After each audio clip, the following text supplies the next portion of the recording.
RS brothers లో కళ్యాణ వైభవం అద్భుతమైన శ్రేణిలో సరికొత్త పెళ్లి పట్టు చీరల కలెక్షన్స్ వివాహ వేడుకలకు సరికొత్త వెరైటీల్లో కంచి పట్టు చీరలు కంచి ధరలకే ధర్మవరం ఆరణి ఉప్పాడ పోచంపల్లి గద్వాల్ కోయంబత్తూరు నుండి ప్రత్యేక పట్టు చీరలు కొత్త డిజైన్లలో మెన్స్ ఎథ్నిక్ వేర్ మరియు కిడ్స్ వేర్ ప్రపంచం ఎంపిక చేసిన వస్త్రాలపై buy one get one free up to 50% off ఇంకా కాంబో సేవర్స్ వంటి ఆఫర్స్ పొందండి ఘనంగా జరుపుకోండి మీ ఇంట జరిగే శుభకార్యాలను ఆర్ఎస్ బ్రదర్స్ వస్త్రాలతో RS brothers family shopping mall Radhakrishna theatre ఎదురుగా జిన్నా టవర్ సెంటర్ గుంటూరు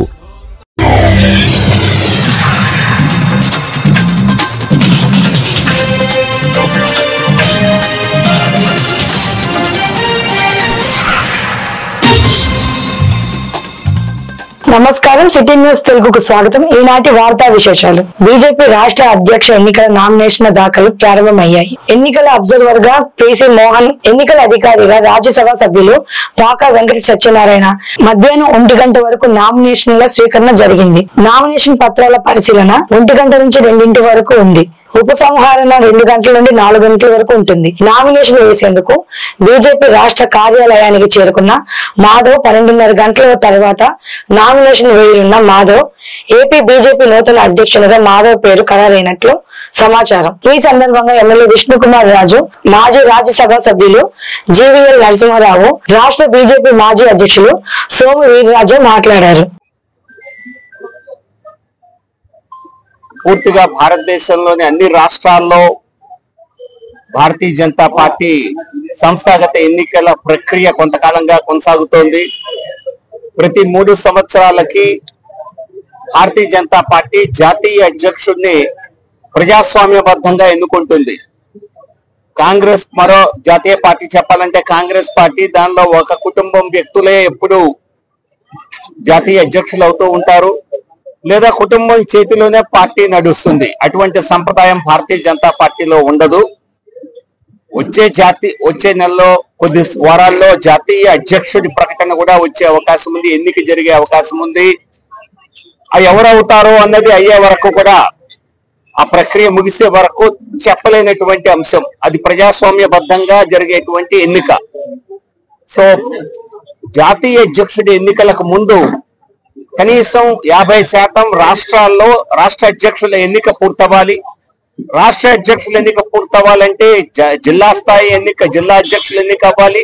ఈ విధంగా అంచెలంచెలుగా కింద నుంచి జాతీయ స్థాయి వరకు ఎన్నికల పార్టీ ఒక నీతి నిజాయితీకి అట్లాగే ఒక డిసిప్లిన్ కి మారు పేరు భారతీయ జనతా పార్టీ.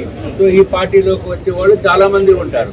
కాబట్టి ఆ గ్యాప్ మేము ఫుల్ఫిల్ చేసుకుని మేము కూడా ఒక బలనీయమైన శక్తిగా మేము ఎదుగుతామని చెప్పడానికి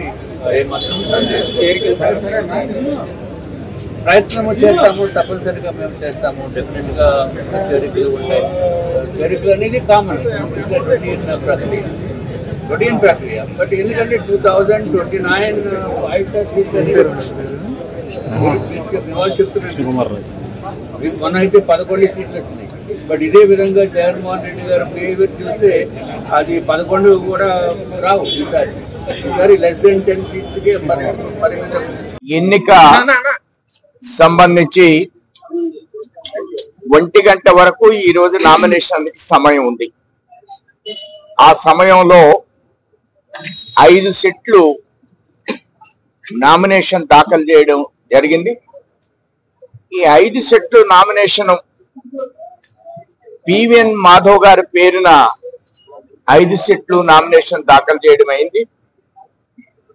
ఎవరైతే అబ్జర్వర్ ఉన్నారో పిసి మోహన్ గారు, పార్లమెంట్ సభ్యులు, వారు అఖిల భారత పార్టీ నియమించినటువంటి అబ్జర్వర్, ఎన్నికల అబ్జర్వర్, వారు పాకా వెంకట సత్యనారాయణ గారు ఈ ఎన్నికను నిర్వర్తించారు.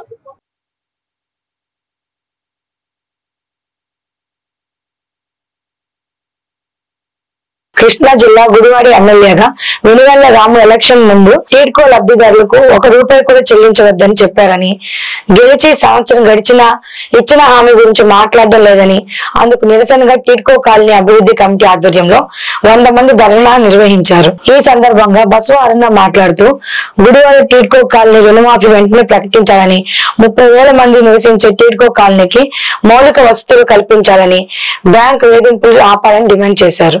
నా పేరు బసవ అరుణ, టీడ్కో అభివృద్ధి కమిటీ కార్యదర్శిని. ఈ టీడ్కో ఇళ్ళు ఇచ్చి దాదాపు సంవత్సరంన్నర అవుతుంది. అంతకుముందు ఎలక్షన్లకు ముందు మా కోటేయండి మేము రుణమాఫీ చేస్తామని చెప్పి అప్పుడు అభ్యర్థులు ప్రకటించున్నారు. ఊరికినే మేము ఇల్లు ఇస్తామంటే మేమందరం కూడా అదే అనుకొని వేసాం ఓటు. ఇప్పుడేమో రుణమాఫీ పరిస్థితి దేవుడెరుగు, తిరిగి మార్టిగేజ్ చేయించుకుంటున్నారు బ్యాంకుల వేధిస్తూ ఉన్నారు. దీనికి వ్యతిరేకంగా మేము రేపు 9వ తారీఖున వచ్చే నెల 9వ తారీఖున జరిగే సమ్మెలో మా కమిటీ తరఫున బంద్ ప్రకటించాం. అలానే ఈ బంద్లో మా కాలనీ ప్రజలందరూ పాల్గొని ఈ టిడ్కో ఇల్లు రుణమాఫీ చేసే విధంగా మేము చేస్తామని చెప్పి తెలియజేస్తాం ప్రభుత్వానికి అని చెప్పి తెలియజేస్తా ఉన్నాం. అలాగనే స్మార్ట్ మీటర్లు పెడతా ఉన్నారు. గుడివాడ మొత్తం స్మార్ట్ మీటర్లు పెడుతున్నారు. వద్దని చెప్పినా కూడా వినిపించుకోవటం లేదు ప్రభుత్వం. కాబట్టి ప్రైవేటు వ్యక్తుల మీటర్లు మాకు అవసరం లేదు, గవర్నమెంట్ మీటర్లే మాకు కావాలని చెప్పి మేము కోరుతా ఉన్నాం. వీటికి వ్యతిరేకంగా కూడా రేపు 9వ తారీఖున జరిగే సమ్మెలో పాల్గొనాలని చెప్పి అందరినీ కోరుతా ఉన్నాం. దీని సందర్భంగా రేపు 3వ తారీఖున 2వ తారీఖున సదస్సు నిర్వహిస్తా ఉన్నాం. అఖిలపక్ష కాలనీ అభివృద్ధి సంఘం ఉపాధ్యక్షురాలు బుబ్బేపల్లి నాగవాణి అండి నా పేరు. వెనుగల రాము గారు ఇచ్చిన మాట ఎలాగ నెరవేర్చుకోవట్లేదని చెప్పేసి పక్షాలన్నీ ఏకమయ్యి వెనుగల రాము గారి ద్వారా ముఖ్యమంత్రి గారి పర్మిషన్ తీసుకుని ముఖ్యమంత్రి గారి దగ్గర మా 250 కోట్లు విడుదల చేయాలని అడగాలని అనుకుంటున్నామండి. అందుకని వెనుగల రాము గారు మాది వెనుకని సహకరించి చంద్రబాబు నాయుడు ముఖ్యమంత్రి గారి దగ్గరికి మమ్మల్ని తీసుకెళ్లేలా చేయాలని కోరుకుంటున్నామండి. కమిటీ వాళ్ళందరం కలిసి ముఖ్యమంత్రి చంద్రబాబు నాయుడు గారిని అడిగితే కానీ మా సమస్య పరిష్కారం అవ్వదని, ఈ వెనుగల రాము గారి ద్వారా ఏమీ జరగట్లేదు కాబట్టి వెనుగల రాము గారు ముఖ్యమంత్రి గారి పర్మిషన్ అడిగి మా టిడ్కో కాలనీ అభివృద్ధి సంఘం గురించి మాట్లాడి మాకు రావాల్సిన నిధులు 250 కోట్లు విడుదల చేయించాలని కోరుకుంటున్నామండి. నా పేరు శివరాం ప్రసాద్ అండి. మాకు ఇళ్ల స్థలాలు వచ్చి 15 సంవత్సరాలు అయ్యిందండి. అప్పటికి 15 సంవత్సరాలు ఆగినాక మాకు శాంక్షన్ అయ్యి 15 ఏళ్ళు అయిందండి. ఇళ్ల స్థలం 15 సంవత్సరాలకి ఇల్లు ఇచ్చారు. సొంత ఇల్లు కళ అని చెప్పి పేదలకు ఇల్లు అని చెప్పారు. మాకు బ్యాంకు 3,65,000 మాకు వడ్డీ ఇచ్చారు. ఇచ్చినప్పుడు మాకు చెప్పలే వడ్డీ, మాకు వడ్డీ అని చెప్పలేదు. బ్యాంకు వాళ్ళు వడ్డీలు వేస్తున్నారు. వడ్డీలు వేస్తే ఇక మేము 4,000 కట్టుకుంటాం, 4,000 వడ్డీకే సరిపోతుంది. ఇక జీవితాంతం కట్టినా కూడా ఈ వడ్డీయే కానీ అసలు తీరే మార్గం లేదు. ఎలక్షన్ ముందు ఎమ్మెల్యే వెనుగల రాము గారు రుణమాఫీ చేస్తానన్నారు. మాకు చాలా సంతోషం వేసింది. ఇప్పటికైనా సొంత ఇంట్లో ఉందామనే ఆశ కలిగింది.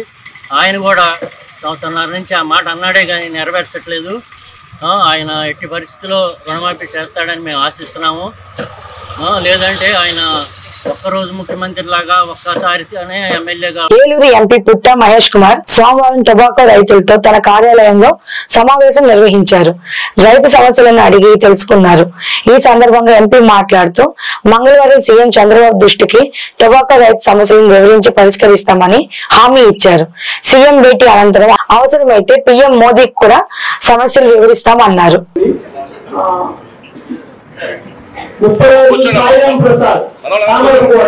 మాకు లాస్ట్ ఇయర్ 58 మిలియన్ ఇచ్చారండి. మేము 70 మిలియన్ పెట్టుకున్న ఇన్ఫ్రాస్ట్రక్చర్ మా దగ్గర ఉండిపోయిందండి. అదంతా ఖాళీ అయిపోతుంది. అది ఒక పాయింట్ అండి. ఈ క్రాప్ తగ్గించినంతలో అటు గవర్నమెంట్ కి వచ్చేది లాభం ఉండదండి, రైతుకు వచ్చేది నష్టమేనండి. బ్యాంక్ లోనింగ్ తగ్గిపోతుంది. ఈ ఏదైతే క్రాప్ ఇచ్చారో ఆ క్రాప్ కంటే మాకు బ్యాంక్ లోనింగ్ ఇస్తారు. రేపొద్దున కాస్ట్ ఆఫ్ కల్టివేషన్ చేసి ఈ కాంట్రాక్ట్ ఎందుకంటే అయితే టొబాకో మేము 70 మిలియన్ పండించాం, 60 మిలియన్ ఇచ్చాం క్రైటీరియా తీసుకోవాలండి. టొబాకో కూడా ఎంత క్రాప్ ఇచ్చింది? ఇప్పుడు మీరు ఎన్ని ఇయర్స్ 48 లక్షలు పండిస్తున్నారు? ఎప్పటి నుంచి పండిస్తున్నారు?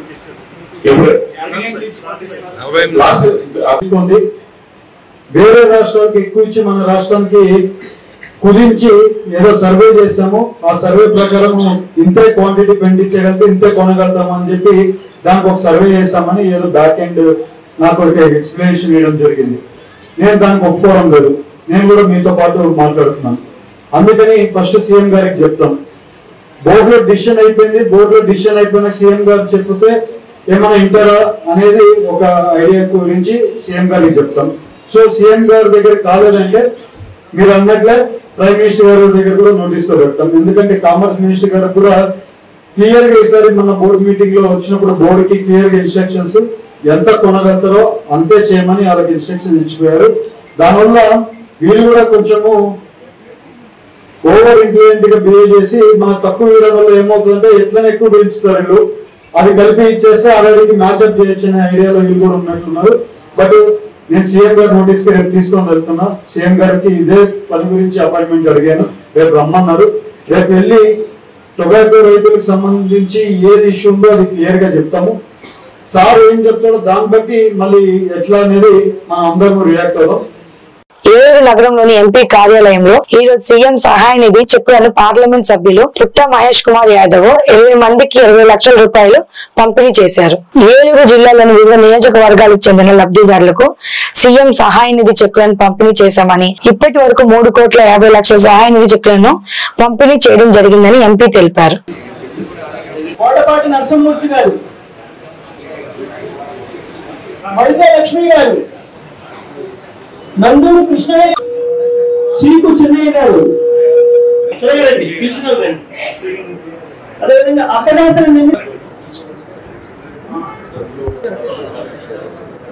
కందుల నాగన్న గారు, చీకు చెన్నయ్య గారు, అదేవిధంగా అప్పదాసన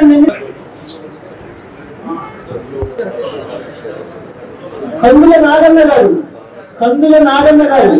ఏలూరు జిల్లాలోని బెంగళూరు నియోజకవర్గం పెదవేగులో ఏపీ ఆయిల్ ఫెడ్ ఆధ్వర్యంలో నడుస్తున్న పామ్ ఆయిల్ ఫ్యాక్టరీని ప్రైవేటీకరణ చేయాలనే ఆలోచనలు వెంటనే విరమించుకోవాలని కోరుతూ బెంగళూరు నియోజకవర్గ మాజీ శాసనసభ్యులు కొటారు అబ్బి చౌదరి ఈ రోజు ప్రజా ఫిర్యాదుల పరిష్కార వేదికలో జిల్లా కలెక్టర్ వెట్రి సెల్విని కలిసి వినతి పత్రం అందజేశారు. అదేవిధంగా ఏలూరు జిల్లాలో కోకో రైతులకు యొక్క ఇబ్బందులను జిల్లా కలెక్టర్ దృష్టికి తీసుకువెళ్లి వెంటనే పరిష్కరించాలని కోరుతూ వినతి పత్రం అందజేశారు.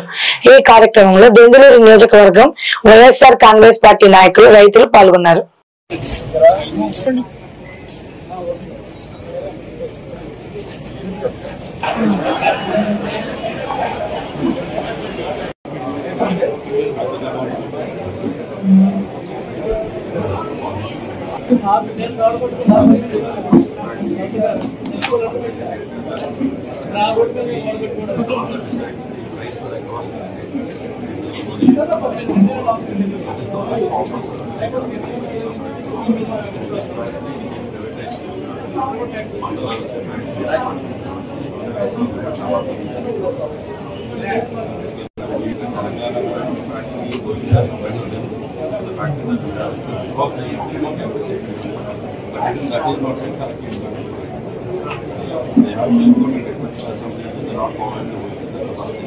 Second thing is the trade.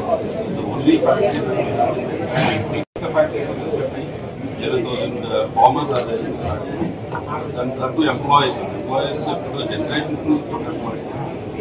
During the previous conference, we said that the same country will have 45. And they said they have a water issue. They also proposed a lift irrigation program. అక్కడి నుంచి lift irrigation తీసుకొచ్చి water supply system.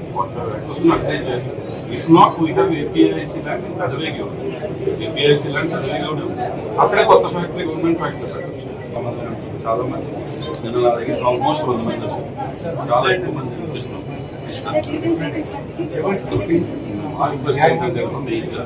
Even if you now check even international market ఇప్పుడు మనం check చేసినా కూడా 1000 రూపాయలు ఉంటుంది. Previous governments ఉన్నప్పుడు 1200 కూడా వెళ్ళింది. కానీ ఇప్పుడు 500కి ఎందుకు వచ్చిందో అర్థం కాకుండా 10 go to 1000 రూపీస్. ఎందుకంటే మెయిన్ థింగ్ ఏంటంటే కోకో పామ్ ఆయిల్ విషయం నేను చెప్పడం మర్చిపోయింది. ఈరోజు ఇంపోర్ట్ డ్యూటీ ఎడిబుల్ ఆయిల్ మన కంట్రీలో మనం ఇంపోర్ట్ చేసుకుంటున్నాం. మనకి సరిపడా ఇంపోర్ట్ ఎడిబుల్ ఆయిల్ లేదు కాబట్టి కానీ ఇంపోర్ట్ డ్యూటీ తగ్గించేసాం. 48% ఉండేదాన్ని ఈరోజు 27 నుంచి 16% తెచ్చారు. మా రిక్వెస్ట్ ఏంటంటే పామ్ ఆయిల్ ఇప్పుడు ఎలాగో ప్రభుత్వం సెంట్రల్ గవర్నమెంట్ తో పాటు భాగంగా ఉంది కాబట్టి పీడీ హౌసింగ్ ఇంపోర్ట్ డ్యూటీని కనుక మనం పెంచగలిగితే అట్లీస్ట్ ఒక ఫార్మర్ పెంచితే because we want edible oil మన దగ్గర సరైన సప్లై లేదని బయట నుంచి తెచ్చుకున్నాం. భారతదేశంలో పామాయిల్ మన ఎడిబుల్ ఆయిల్ పండించుకుంటున్నాం బాగా అట్లీస్ట్ ఫ్రమ్ ఏపీ పర్స్పెక్టివ్. అదన్నా మనకి ఇంపోర్ట్ డ్యూటీని పెంచమని రిక్వెస్ట్. ఆల్రెడీ చంద్రబాబు నాయుడు గారు నెల క్రితం రిప్రజెంటేషన్ ఇచ్చారు అని చెప్తా ఉన్నారు. ఫార్మర్స్ ట్రైనింగ్ వస్తుందంటే నెక్స్ట్ మంత్ ఇంకో 10% తగ్గిస్తున్నాం అనేది వస్తుంది. 10% కంటే every 10% farmer is impacted with 3,000. So మళ్ళీ తగ్గితే ఇంక రైతు ఇబ్బంది పడతారు. ఈ ద్వారా గవర్నమెంట్ ద్వారా పాస్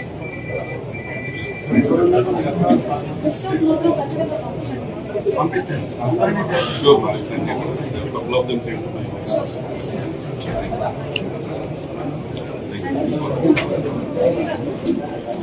ఏలూరు నగరపాలక సంస్థ మేయర్ షేక్ నూర్జహాన్ పెదబాబు అధ్యక్షతన జరిగిన ఏలూరు మున్సిపల్ కార్పొరేషన్ కౌన్సిల్ సర్వసభ్య సమావేశం నిర్వహించారు. ఎజెండాలో పొందుపరిచిన 10 అంశాలు సభ్యులు ఏకగ్రీవంగా ఆమోదించారని మేయర్ నూర్జహాన్ పెదబాబు తెలిపారు.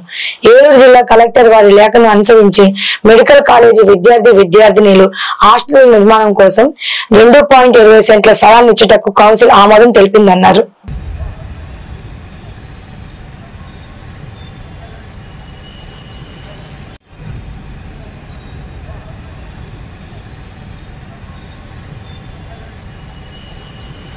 నమస్కారం తెలియజేస్తూ ఈరోజు ఈ కౌన్సిల్ సమావేశంలో 10 అంశాలని మనం ఈ యొక్క అజెండాలో పొందుపరచుకోవడం జరుగుతుంది. మరి ప్రతి ఒక్కటి కూడా ప్రజల అవసరార్థం అవన్నీ కూడా క్షుణ్ణంగా పరిశీలించి మరి అవన్నీ ఈ యొక్క అజెండాలో రూపొందించడం జరిగింది. సభ్యులందరూ కూడా పరిశీలించి ఆమోదం తెలియజేయాలని చెప్పి ఈ సందర్భంగా కోరుకుంటున్నాను. దానిలో భాగంగా మరి 10 అంశాల్లో మన గౌరవ కలెక్టర్ గారి లేఖను అనుసరించి ఏదైతే మెడికల్ కాలేజీకి సంబంధించిన విద్యార్థులకు హాస్టల్ నిర్మాణానికి స్థలం కేటాయిస్తూ ఏదైతే గవర్నమెంట్ ల్యాండ్ మన కౌన్సిల్ పరిధిలో ఉంది కాబట్టి మనం ఆమోదం తెలియజేయాల్సిన అవసరం ఉంది. అదేవిధంగా అల్లూరి సీతారామరాజు స్టేడియం ఏదైతే వాటర్స్ అసోసియేషన్ వారి అభ్యర్థన మేరకు అక్కడ అల్లూరి సీతారామరాజు గారి పేరు మీద ఉన్నటువంటి ఆ స్టేడియం కి వారి అల్లూరి సీతారామరాజు గారి విగ్రహాన్ని ఏర్పాటుకు వారందరూ కూడా కోరడం జరిగింది. అదొక అంశాన్ని కూడా పెట్టుకోవడం జరిగింది.